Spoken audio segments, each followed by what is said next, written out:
Achieving a desired result is the foundation of negotiation, which may have sometimes required an organized and even a systematic approach. Negotiation is defined as being a mutual discussion and an arrangement of a term of a transaction or an agreement. Or in simplified terms, it's simply a method by which people are going to settle their differences and they come to a common conclusion or an agreement. It plays a very essential role in the personal and professional lives of every individual, and it is a necessary skill for problem solving. Specific forms of negotiation are used in many situations, such as internal affairs, international affairs, the legal system, government, industrial dispute, even domestic relationships use negotiation. However, general negotiation skills can be learned and applied in a wide range of activities. Negotiation skills can be of a great benefit in resolving any differences that arise between you and others. Take a brief moment to ponder and record in your learning journal, when might you use negotiation in your life, and when and how would you use negotiation?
Negotiation can be simplified into 3 steps.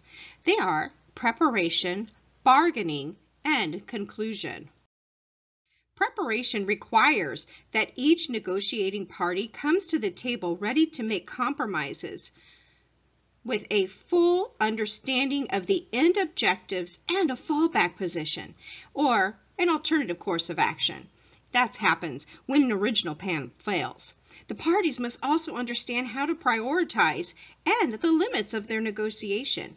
Additionally, a plan should be created to examine the arguments and the needed information.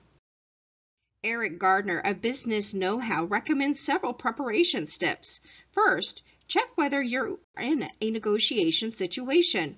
A negotiation situation exists when you are in a communication or problem-solving situation with others that can work out to your advantage. And if there's no advantage to you, then you probably don't need to negotiate. Ponder and reflect. Write down in your learning journal, is there a situation when you should not negotiate? Why or why not?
Second, clarify your aims. Your overriding aim in any negotiation situation is to achieve the objective that you and your constituents have set. There are other aims, like getting a good deal, improving your relationship with the other side, but getting what you want is always at the top of a negotiation. Always keep this firmly in your sights and don't stop until you get it. Ponder and record in your learning journal. Why does Eric Gamer say that there are aims such as getting a good deal and improving your relationship with the other side?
Third, gather information. Once you know that you're going to be in a negotiation situation, you need to gather as much information about the other side's offer and then use it to refine your own side.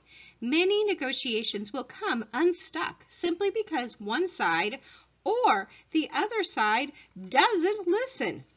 You need to check and take the time to clarify exactly what the other side is offering and then listen. What are they offering? This means that throughout the negotiation process, you should do a lot of listening and clarifying and checking. And when it comes to your turn, you should then make sure that you state your case.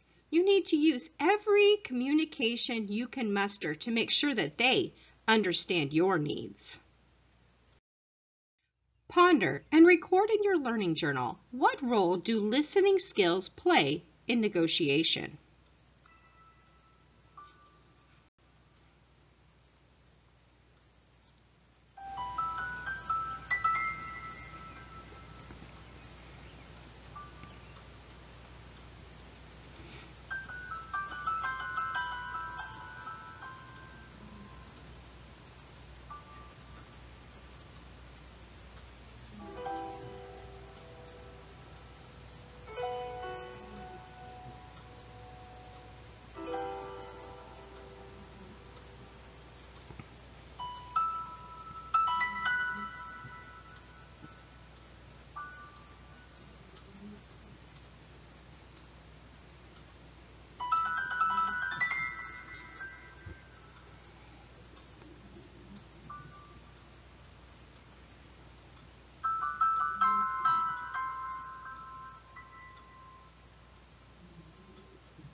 Fourth, negotiate with your own side. It is a very rare time when you're going to walk into a negotiation situation only representing yourself.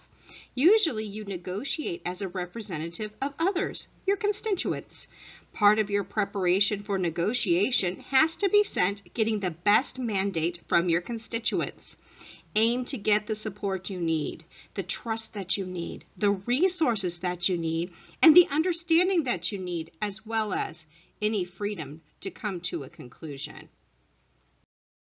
Ponder, how does negotiation build on a foundation of trust?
Fifth, prepare the setting. There are 5 questions to ask yourself when you're preparing the setting for negotiation. They are who is to take part and what will they do?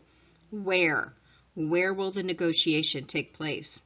When, what is the time scale? When is it going to occur and when do the decisions need to be made? Why? What are you negotiating about? What problems are going to be solved? And how? How are you going to present your case? Ponder and reflect in your learning journal. What value does preparing a place add to negotiation?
Sixth, prepare yourself mentally. The right attitude towards negotiating is the principal difference between successful and unsuccessful negotiators. Getting into the right frame of mind before you begin should really be part of your preparation plan.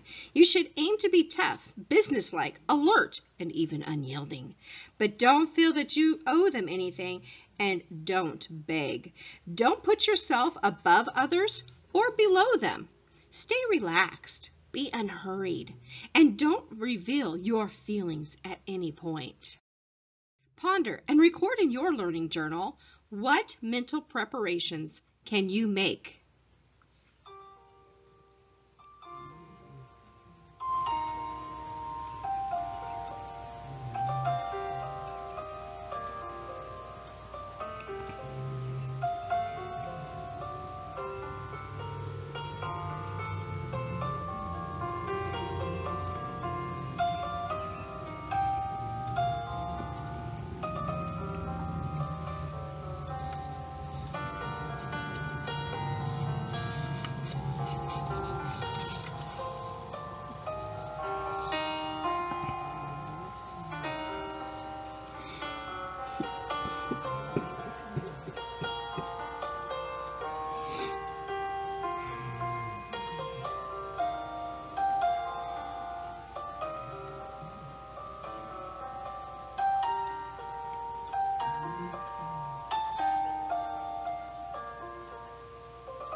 There's no guarantee that good preparation is going to lead to success in negotiations, but the chances are that poor preparation is going to bring failure, and don't risk that.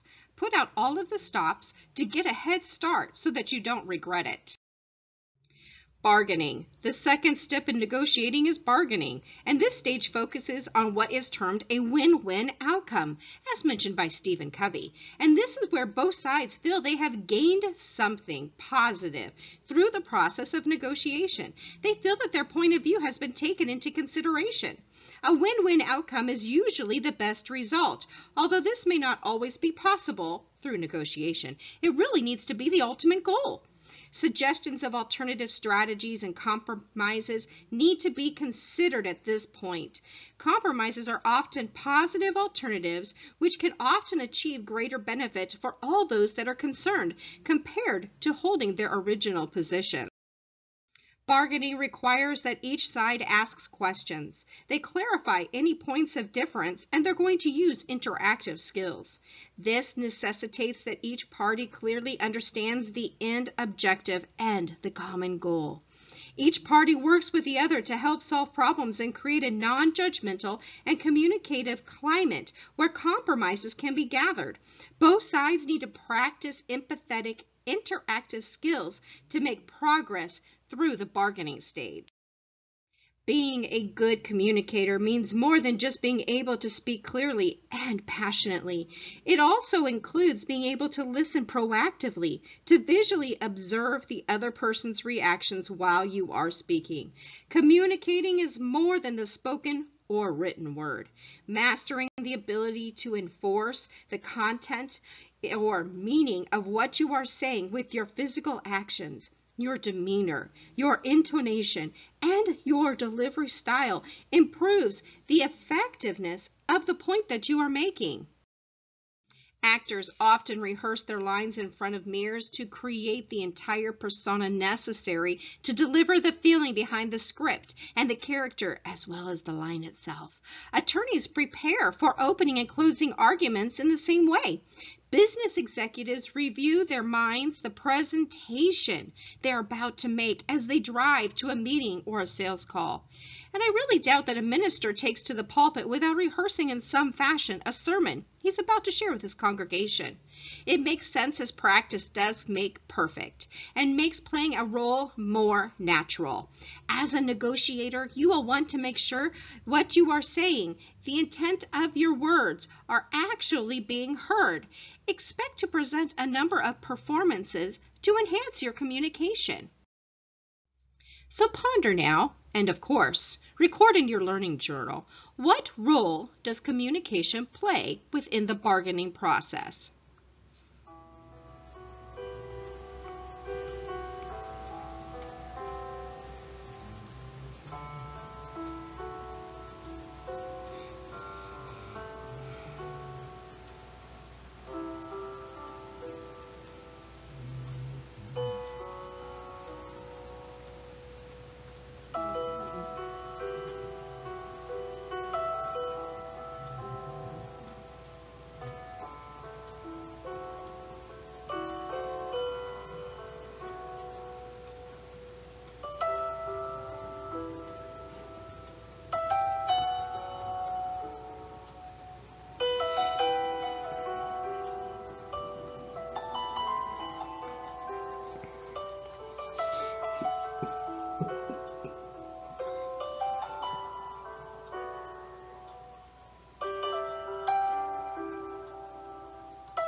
Conclusion is the final step in the negotiation process. Concluding negotiations occurs when both parties have achieved a win-win situation or a profitable agreement. Agreement can be achieved once understanding of both sides' viewpoints and interests have been considered. It is essential to and for everybody involved to keep an open mind in order to achieve an acceptable solution.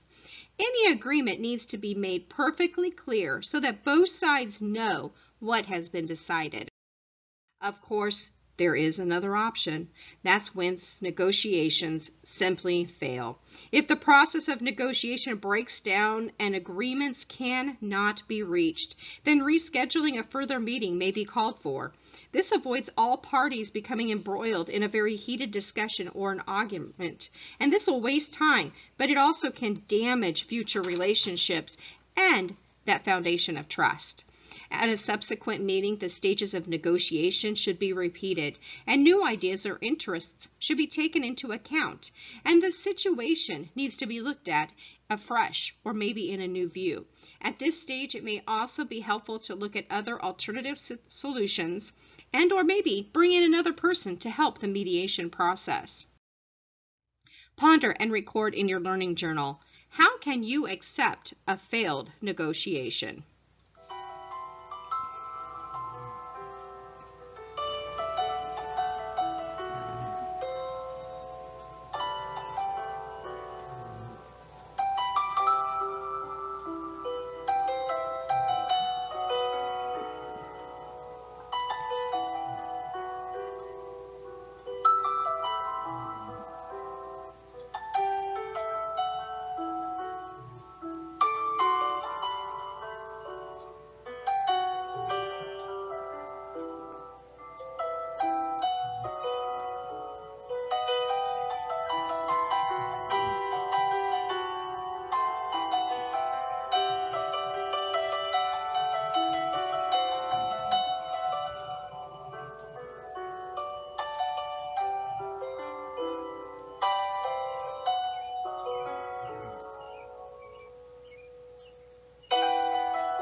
Negotiations require skills and techniques based on common goals and objectives that impact personal and professional lives. To get the best results, leaders need to understand the steps involved, which include a common language and having a relationship of trust. While many negotiating situations are candid, others are going to be very difficult challenges, which require planning, preparation, and extreme understanding. Clear objectives and strategies assist in the negotiation process.